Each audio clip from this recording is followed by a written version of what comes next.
Imagine waking up one morning to find that a young nation is being pushed, insulted, and cornered by the world's most powerful empire. Ships are being seized, sailors are disappearing, and borders feel unsafe. This is not a movie scene. This is America in the early 1800s. And today, on The Silent Truth, we are uncovering how these tensions slowly exploded into what history calls the War of 1812. Stay with me, because this war didn't begin with one big event. It began with anger, pride, and pressure building quietly for years. Before we go deeper, if you enjoy stories that reveal the hidden truth behind history, make sure to like this video and subscribe to the channel. It really helps The Silent Truth reach more curious minds like yours. In the early 19th century, the United States was still very young. It had gained independence from Britain, but freedom on paper didn't mean respect in reality. Britain was locked in a massive war with France, led by Napoleon, and that conflict spilled across oceans. The British Navy was desperate for sailors, and instead of finding their own, they began stopping American ships at sea. They searched them, seized cargo, and worst of all, forced American sailors into British service. This practice was called impressment, and it made Americans furious. Imagine being taken from your job and forced to fight for a foreign empire. That anger spread fast across the country. At the same time, Britain was placing heavy trade restrictions.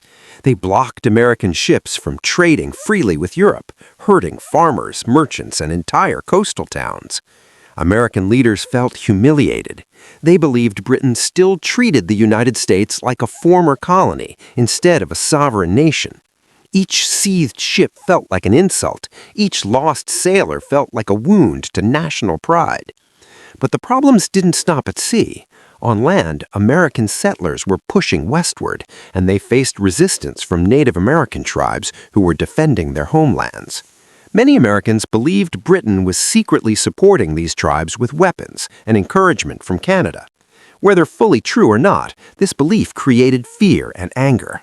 To many Americans, it looked like Britain was trying to block U.S. expansion and keep the nation weak. Inside the U.S. government, a new group of leaders known as war hawks began to rise. They were young, loud, and aggressive. They believed war was the only way to defend American honor. Some even dreamed of conquering Canada, thinking it would be easy. They argued that if America didn't stand up now, it would never be taken seriously again. Their voices grew louder, especially in Congress, pushing President James Madison toward a decision he knew was risky. Madison tried diplomacy. He sent warnings and demands. He hoped Britain would stop impressing sailors and respect American trade rights. But Britain was fighting for survival against Napoleon and saw American complaints as a low priority. The silence from London felt like disrespect. Public pressure grew.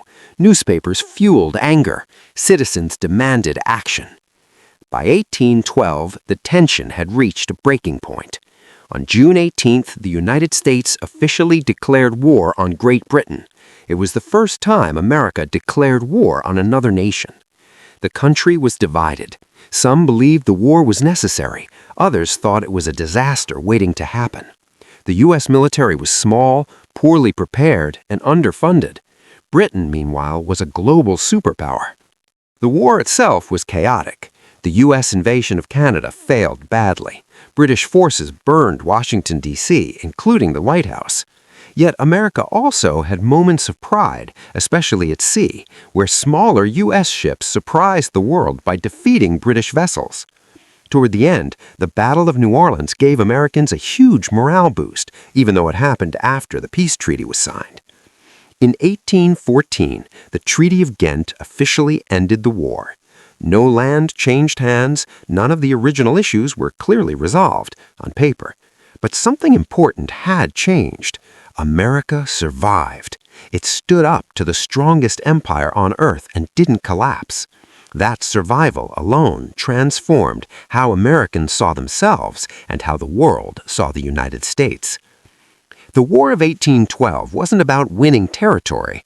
It was about identity, respect, and independence that went beyond words. It showed that America was willing to fight for its rights, even when the odds were against it. And that silent message echoed far beyond the battlefield.